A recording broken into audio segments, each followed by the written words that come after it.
सबसे पहले बात लॉकडाउन की वजह से जिस तरह से कोरोना संक्रमण की रफ्तार धीमी हुई है। जी हां, स्वास्थ्य मंत्रालय ने बताया है कि 1 अप्रैल से अब तक संक्रमण बढ़ने की दर में 40% की कमी आई है और ये एक बेहतर संकेत है। स्वास्थ्य मंत्रालय ने कोरोना को लेकर जो ताजा आंकड़े जारी किए हैं उसके मुताबिक 1 अप्रैल से अब तक के आंकड़े ये बताते हैं कि संक्रमण बढ़ने की दर में 40% की कमी आई है। यानी देश में जो लॉकडाउन का फैसला लिया गया उसका असर साफ तौर पर नजर आ रहा है। पहले 3 दिन में दुगने होते थे कोरोना के मामले, लेकिन अब लगातार मामलों में कमी आ रही है। लॉकडाउन के बाद 6.2 दिनों में कोरोना के मामले लगातार घटते सामने आए हैं।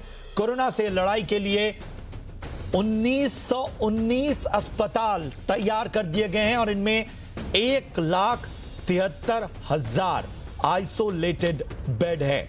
देश में 13,300 के पार फिलहाल संक्रमित मरीजों की संख्या पहुंच चुकी है और पिछले 24 घंटों की बात करें तो सिर्फ 1,007 नए कोरोना के मामले सामने आए हैं। रात की बात यही है कि लगातार 1 अप्रैल से जो मामले हैं उनमें 1749 लोग कोरोना से अब तक ठीक हो चुके हैं। पिछले 7 दिनों का डेटा बताता है कि कोरोना के मामले 6.2 दिनों में दुगने हो रहे थे। स्वास्थ्य मंत्रालय ने बताया कि कोरोना से लड़ने के लिए लगातार तैयारियां जारी हैं और इन सब के बीच 40% की दर से कमी आई है कोरोना के मामलों की।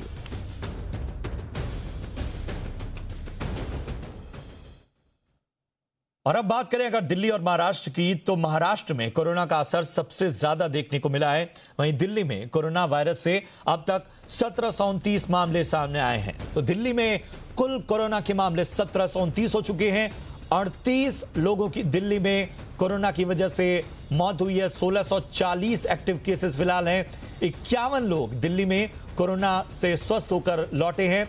और इन सब के बीच दिल्ली के उप मुख्यमंत्री मनीष सिसोदिया ने निजी स्कूलों को फीस बढ़ाने की अनुमति नहीं दी है। कोई भी स्कूल एक साथ 3 महीने की फीस नहीं मांगेगा। साथ ही कहा कि जो स्कूल इस आदेश का उल्लंघन करेंगे उनके खिलाफ कानूनी कार्रवाई होगी। वहीं दूसरी ओर महाराष्ट्र में कोरोना का सबसे ज्यादा कहर देखने को मिल रहा है। कुल मामले लगभग 3700 के करीब पहुंच चुके हैं। पॉजिटिव केस अगर हम बात करें तो इस वक्त 300 लोग पूरी तरह स्वस्थ हो चुके हैं। महाराष्ट्र में अब तक कोरोना से 190 से ज्यादा लोगों की जान जा चुकी है।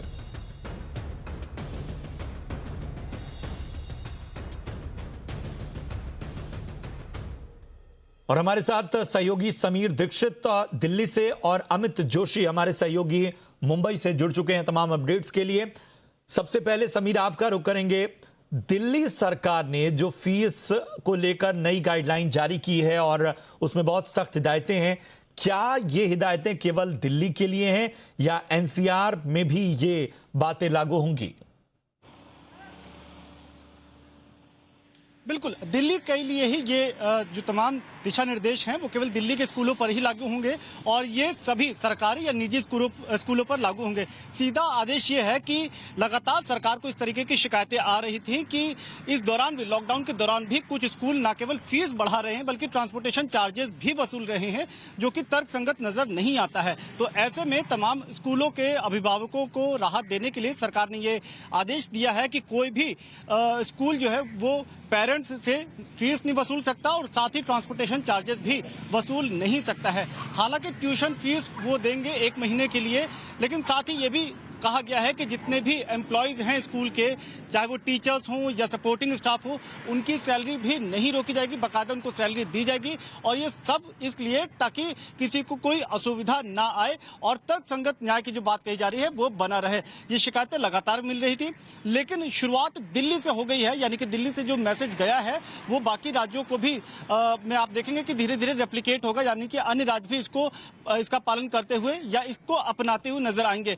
मसलन महाराष्ट्र ने भी इस तरीके का आदेश अपने राज्य में दिया है कि स्कूलों से फीस फिलहाल नहीं वसूली जाएगी और टाल दिया गया है, यानी कि जब तक लॉकडाउन ये पीरियड रहेगा तब तक स्कूलों में फीस वसूलने का जो काम है उसको टाला गया है और लॉकडाउन के बाद जब स्कूल दोबारा खुलेंगे, जब मामला पटरी पे आएगा तब फीस वसूली जाएगी। और ये सूत्रों के मुताबिक पता चला है कि हरियाणा सरकार भी इस मामले पे फिलहाल विचार विमर्श कर रही है। तो हम ये देख सकते हैं कि कुछ समय बाद हरियाणा से भी हो सकता है कि इसी दिशा में कोई आदेश या फैसला सुनाया जाए। और ठीक ऐसा ही उत्तर प्रदेश में भी लगातार शिकायतें आ रही हैं कि उत्तर प्रदेश में भी खासकर एनसीआर यानी कि नोएडा, ग्रेटर नोएडा में कई स्कूल, खासकर प्राइवेट स्कूल है जो लगातार फीस में को लेकर के पेरेंट्स पर दबाव बना रहे हैं, फीस वसूलने को लेकर के। तो ये शिकायतों को देखते हुए माना जा सकता है कि सरकार इस दिशा में कोई कदम उत्तर प्रदेश सरकार उठाती हुई नजर आएगी।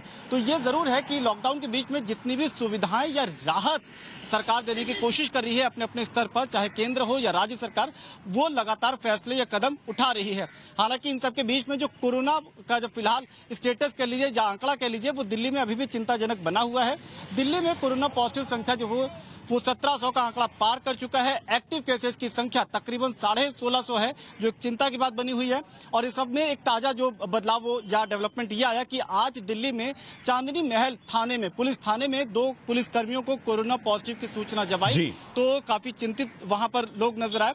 लेकिन एहतियातन थाने के सभी सुरक्षा कर्मियों को होम क्वारंटाइन, तकरीबन 26 सुरक्षा कर्मी हैं जिनको होम क्वारंटाइन रहने का आदेश दे दिया गया है। और एहतियातन उस पूरे इलाके में जहां जहां पर तमाम एहतियात बढ़ती जा रही हैं और तमाम कोशिशें कोरोना के खिलाफ जंग में हर एहतियात के साथ लोगों को जागरूक करने की और लोगों को बचाने की। और अमित जोशी हमारे सहयोगी मुंबई से जुड़े हैं। अमित, मुंबई को लेकर क्या कुछ खबर है? जैसा आपने कहा कि जो कमी आई है केसेस में, उसने एक तरह से प्रशासन और तमाम कोशिशों के बारे में एक तरह की राहत पहुंचाई है।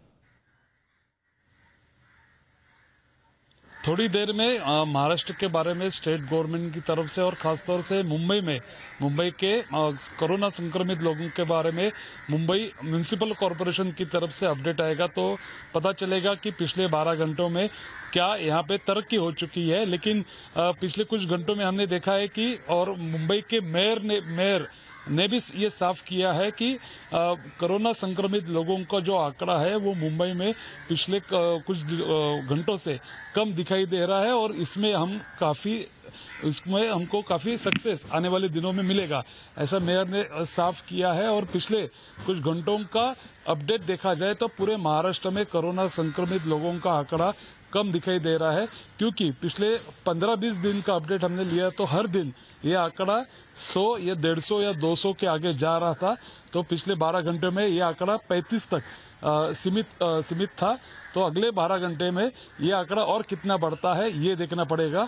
उसके साथ साथ महाराष्ट्र गवर्नमेंट एक एक्शन प्लान बना रही है कि 20 अप्रैल के बाद जहां पे महाराष्ट्र में कुछ इलाके ऐसे हैं कि वहां पे कोरोना संक्रमित लोग बिल्कुल नहीं है या उसका असर बिल्कुल नहीं है, तो उस इलाके में जो आम कारोबार है या व्यवहार है वो हम कैसे शुरू करें उसके बारे में स्टेट गवर्नमेंट कुछ एक्शन प्लान बना रही है।